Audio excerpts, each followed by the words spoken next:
ओडिशा रे देवादेवी को नहीं रही अनेक किंवदंती मु एबे अछि सेमती एक किंवदंतीपूर्ण पीठरे आउ सेई पीठ हेउछि कटक जिला कंटापड़ा ब्लॉक ब्राह्मणपाइल ग्राम रो ग्रामदेवंती मां भुवनेश्वरी पीठ केउ अनादि कालर कथा सुना जाए। अंधकार निस्सार्धरे एक शगड़ गाड़ी रे आसीथिबा जणे महिला कुआडे एही स्थानरु अंतर्धान होई जाइथिले किंतु ता परदिन सकाळे मिलिथिला एक पत्थर मूर्ति।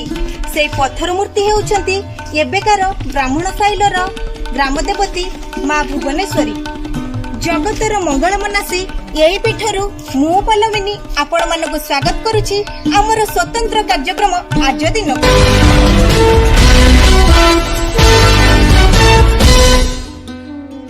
आजिर तिथि 12 नक्षत्र संपर्क रे जानिबा पई चलंतु जिबा राजेश को पाखकु। धन्यवाद पल्लविनी। आज 7 अक्टोबर 2020 मसीहा कन्या 22 दिन बुधवार 1942 शताब्द सन 1228 साल आश्विन कृष्ण पंचमी तिथि रोहिणी नक्षत्र। दर्शक बंधु आपण मानकर प्रेरणा आमको आगु जाबा पई बेस उत्साहित करूछि जेउथि पई आमे आम चैनल रे विभिन्न प्रकार कार्यक्रम जोड़िबारे लागिछु। सेही भली एक कार्यक्रम होउछि गीता कथा जीवनर सार कथा गीता कथा। जय श्री गीता कथा जय श्री गीता कथा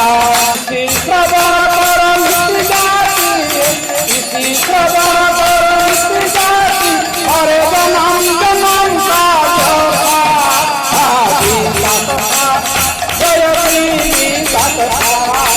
केवल आम खबर.com।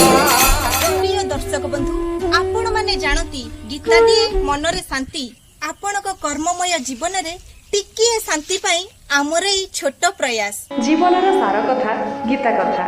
गीता कथा जहा को सुनिले हे भव व्यथा नष्ट हो जाए।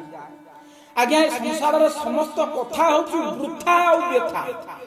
ए संसार रे समस्त कथा होची वृथा आ व्यथा आ एकमात्र सरस एकमात्र दुर्लभ कथा होची गीता कथा। केवल आम खबर.com रे। हाँ दर्शक बंधु प्रत्येक दिन सकाळे आम खबर आज दिन कार्यक्रम रे जमा भी देखा भूलिबेनी। आध्यात्मिक स्तंभकार तथा इंजीनियर श्री सन्यासी आपण मानक पाखकु आसीबे गीता कथा नै। जीवनर सार कथा गीता कथा। जय श्री गीता कथा जय श्री गीता कथा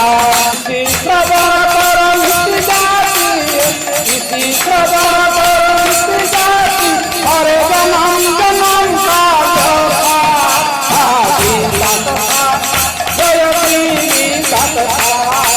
केवल आम खबर.com। सबु आरंभर शेष अछि सेमती आजिर आरंभर शेष पर्व ता माने एबे मोर विदाय नेबार बेल। काली निश्चिंत आसीबी नुआ सकाळ रे आ नुआ पीठ रे। आम चैनल को लाइक करंतु सब्सक्राइब करंतु एवं शेयर करंतु। रहूची नमस्कार।